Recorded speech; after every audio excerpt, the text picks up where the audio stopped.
आज का हमारा टॉपिक है हमारा सौरमंडल। हमारे सौरमंडल का मुखिया आपका सूर्य है।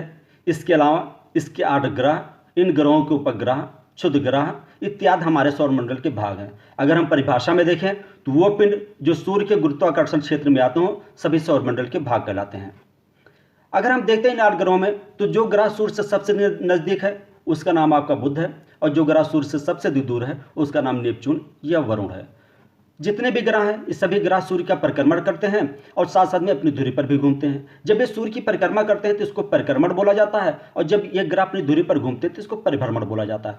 तो जो ग्रह सूर्य से सबसे नजदीक है इसका परिक्रमण काल सबसे कम होगा, और जो ग्रह सूर्य से सबसे दूर है इसका परिक्रमण काल सबसे अधिक होगा। तो बुध ग्रह का परिक्रमण काल सबसे कम होता है और आपका नेपच्यून का परिक्रमण काल सबसे अधिक होता है। जितने भी ग्रह हैं, अब इसमें अगर आप पृथ्वी को देखते हैं तो पृथ्वी का परिक्रमण काल 365 से 1/4 दिन का होता है। सभी ग्रह अपनी धुरी पर भी घूमते हैं, तो पृथ्वी अपनी धुरी पर लगभग 24 घंटे में घूमती है। जो ग्रह अपनी धुरी पर सबसे तेज घूमता है उसका नाम बृहस्पति है। बृहस्पति अपनी धुरी पर सबसे अधिक तेज घूमता है, और जो ग्रह अपनी धुरी पर सबसे धीमे घूमता है उसका नाम वीनस या शुक्र है। शुक्र अपनी धुरी पर सबसे धीमे घूमता है। बृहस्पति तो इतनी तेज घूमता है कि 10 घंटे से भी कम समय में अपनी धुरी पर एक चक्कर लगा लेता है। इसलिए कहा जाता है कि जो बृहस्पति है यहाँ दिन 10 घंटे से कम होता है। इसके अलावा कुछ और महत्वपूर्ण फैक्ट देखते हैं। हमने यहाँ वही क्वेश्चन लिए हैं जो एग्जाम में आते हैं।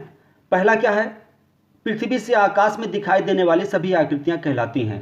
ये सभी आकृतियां आपकी आकाशीय पिंड या खगोलीय पिंड कहलाती हैं। यानी अगर पृथ्वी से आकाश में आप देखिए तो जो भी प्राकृतिक वस्तुएं दिखाई पड़े वो आपकी आकाशीय पिंड या खगोलीय पिंड कहलाती हैं। जैसे सूर्य है, चंद्रमा है, तारे हैं इत्यादि।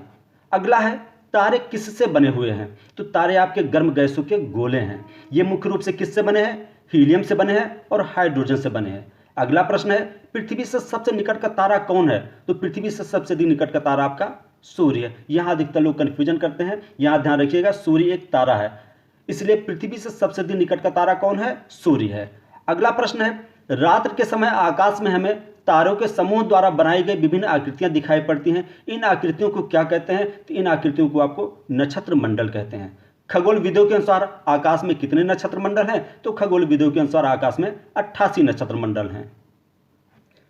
अगला है खगोल विदों के अनुसार आकाश में कुल 88 नक्षत्र मंडल है। अगला प्रश्न है प्राचीन काल में लोग उत्तर दिशा का निर्धारण कैसे करते थे, तो आपका उत्तर होगा ये सप्तऋषि तारामंडल की सहायता से और ध्रुव तारे की सहायता से करते थे। यहाँ सप्तऋषि तारामंडल होता था जिसमें 7 तारों का समूह होता था, 4 ये। अब यहाँ आप ये देखिए 4 ये हुए, 3 तारे ये हुए, 7 तारे हुए। तो यहाँ जो 2 तारे हैं इसके सीध में देखा जाता था, यहाँ बिल्कुल सीध में एक तारा दिखाई पड़ता था, यही तारा आपका ध्रुव तारा होता था, और ये तारा हमेशा उत्तर दिशा में होता था। इसी तारे की सहायता से लोग उत्तर दिशा का निर्धारण करते थे।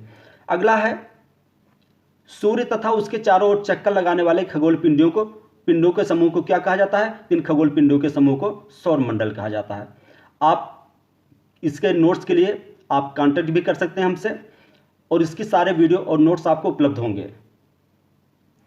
अब हम सौरमंडल के बारे में जानते हैं। सौरमंडल में सबसे मुख्य सूर्य होता है, तो सबसे पहले हम सूर्य को देखते हैं। यहाँ सूर्य मुख्य रूप से बना हुआ है, तो सूर्य मुख्य रूप से हाइड्रोजन और हीलियम का बना हुआ है। सूर्य भी एक तारा है, जितने भी तारे हैं सभी तारे मुख्य रूप से हाइड्रोजन और हीलियम के बने हैं। कहा जाता है कि सूर्य में लगभग 71% हाइड्रोजन है और 26% हीलियम है। इसके अलावा अन्य तत्व भी हैं जो बहुत कम मात्रा में है। अगला प्रश्न है सूर्य से पृथ्वी की दूरी कितनी है, तो सूर्य से पृथ्वी की दूरी लगभग 15 करोड़ किलोमीटर है। अगला है सूर्य का प्रकाश कितनी देर में पृथ्वी पर पहुंचता है, तो लगभग 8 मिनट 19 सेकंड में पृथ्वी पर पहुंचता है। अगला प्रश्न है सूर्य अपनी धुरी पर किस दिशा में घूमता है, तो ध्यान रखिएगा सूर्य अपनी धुरी पर पूरब से पश्चिम दिशा में घूमता है। बाकी जितने भी ग्रह हैं सभी ग्रह अपनी धुरी पर पश्चिम से पूरब घूमते हैं, सिर्फ 2 ग्रह को छोड़कर। एक आपका वीनस है और दूसरा आपका यूरेनस है, यानी ये 2 ग्रह पूरब से पश्चिम घूमते हैं और बाकी सारे ग्रह पश्चिम से पूरब अपनी दूरी पर घूमते हैं। इसलिए सभी ग्रहों पर जो दिन होता है यानी सूरज जो निकलता है वो पूरब से निकलता है, और बाकी इन 2 ग्रहों पर सूरज जो होता है वो पश्चिम से निकलता है। अगला प्रश्न है सूर्य ग्रहण के समय सूर्य के दिखाई देने वाले भाग को क्या कहा जाता है, तो इसको सूर्य किरीट या कोरोना या सूर्य का मुकुट कहा जाता है।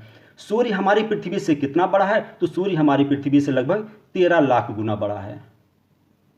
ये टॉपिक तो बहुत बड़ा है, लेकिन हमने वही क्वेश्चन लिए हैं जो एग्जाम में अक्सर पूछे जाते हैं। यहाँ हम ग्रहों के बारे में आते हैं। तो देखिए, जो आकाशीय पिंड अपने तारों के चारों ओर निर्धारित कक्षा में चक्कर लगाते हैं उन्हें क्या कहा जाता है, तो उनको ग्रह कहा जाता है। यहाँ ध्यान देने वाली बात है निर्धारित कक्षा, यानी इनकी कक्षा फिक्स होती है, उसी कक्षा में ये अपने पिंड के चारों तरफ चक्कर लगाते हैं तो उनको ग्रह कहा जाता है। अगला है, किसी आकाशीय पिंड के ग्रह होने के लिए उनका आकार इतना बड़ा होना चाहिए कि गुरुत्वाकर्षण बल के प्रभाव से इनकी आकृति बिल्कुल लगभग गोल होनी चाहिए, और तथा ये किसी अन्य ग्रह को न काटते हो। यानी अगर सूरज के तारों, जैसे सौरमंडल है, सौरमंडल में सूरज है, सूरज के तारों चारों तरफ अगर एक ग्रह चक्कर लगाते हैं तो इन ग्रह का जो कक्षा होता है वो निर्धारित होना चाहिए, और साथ में एक ग्रह दूसरे ग्रह की कक्षा को न काटे। यहाँ आपने देखा होगा पहले 9 ग्रह माना जाता था, लेकिन जो आपका प्लूटो है ये नेपच्यून की कक्षा को काटता था, इसलिए इसको ग्रह की श्रेणी से हटा दिया गया है। वर्तमान में हमारे सौरमंडल में कुल कितने ग्रह हैं, तो वर्तमान में हमारे सौरमंडल में कुल 8 ग्रह हैं। अब हम अगला प्रश्न देखते हैं, सूर्य से बढ़ती हुई दूरी के अनुसार इन ग्रहों का क्रम क्या है। तो सबसे पहला ग्रह आपका बुध है, उसके बाद आपका शुक्र आता है, वीनस, फिर पृथ्वी अर्थ यानी मंगल मार्स, फिर बृहस्पति यानी जुपिटर, फिर शनि या सैटर्न, फिर अरुण यूरेनस, फिर वरुण आपका नेपच्यून आता है। किस ग्रह पर सूर्य पश्चिम में निकलता है और पूरब में डूबता है, तो मैंने आपको पहले बताया 2 ग्रह हैं, एक ग्रह आपका शुक्र है और दूसरा ग्रह अरुण है। ये सूरज की चारों तरफ चक्कर जो है वो पूरब से पश्चिम दिशा में लगाता है, इसलिए यहाँ जो सूरज निकलता है पश्चिम में निकलता है और डूबता पूरब में है। अगला प्रश्न है, शुक्र तथा अरुण ग्रह को छोड़कर शेष सभी ग्रह घड़ी की सुई की विपरीत दिशा में अपनी कक्षा पे चक्कर लगाते हैं। यहाँ अगला है, ग्रहों का अपनी धुरी पर घूमना परिभ्रमण कहलाता है, यानी रोटेशन कहलाता है। जब अपनी धुरी पर घूमेंगे तो इसको परिभ्रमण कहते हैं। और ग्रहों का सूर्य की चारों ओर घूमना क्या कहलाता है, ये परिभ्रमण या रेवोल्यूशन कहलाता है। अगला है, कितने ग्रह को नंगी आंखों से देखा जा सकता है, तो 5 ग्रह हैं जिनको नंगी आंखों से देखा जा सकता है। वो 5 ग्रह कौन कौन से हैं, मंगल है, बुध, बृहस्पति, शुक्र और शनि। इन 5 ग्रहों को नंगी आंखों से देखा जा सकता है। अगला प्रश्न है, सौरमंडल में क्रमशः सबसे बड़ा और सबसे छोटा ग्रह कौन सा है, तो सौरमंडल में सबसे बड़ा ग्रह आपका बृहस्पति है और सबसे छोटा ग्रह आपका बुध है। सबसे छोटा परिभ्रमण काल अर्थात अपनी दूरी पर घूमना और सबसे बड़ा परिभ्रमण काल किन ग्रहों का है, तो सबसे छोटा परिभ्रमण काल आपका बृहस्पति का है जो लगभग 10 घंटे से भी कम होता है, और सबसे बड़ा परिभ्रमण काल आपका शुक्र का है, यानी शुक्र अपनी दूरी पर सबसे देर में घूमता है।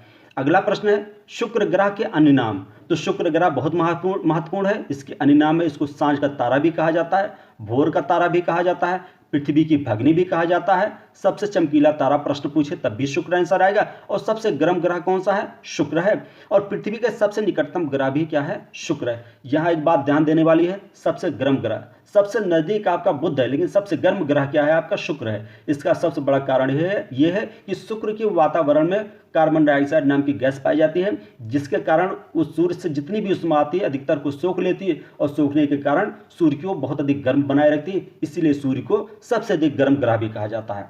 अगला प्रश्न है, लाल ग्रह किसे कहते हैं, तो मंगल को लाल ग्रह कहते हैं। यहाँ आपके आयरन की ऑक्साइड पाए जाते हैं, जिसलिए मंगल का जो रंग है वो लाल है, इसलिए मंगल को क्या कहते हैं, लाल ग्रह कहते हैं। अगला है, सौरमंडल का सबसे बड़ा ज्वालामुखी ओलिपस मेसी, सौरमंडल का सबसे ऊंचा पर्वत ओलंपिया किस ग्रह पर है, ये दोनों मंगल ग्रह पर हैं। अगला है, शनि ग्रह के में कुल कितने वलय हैं, तो शनि ग्रह में कुल 7 वलय हैं।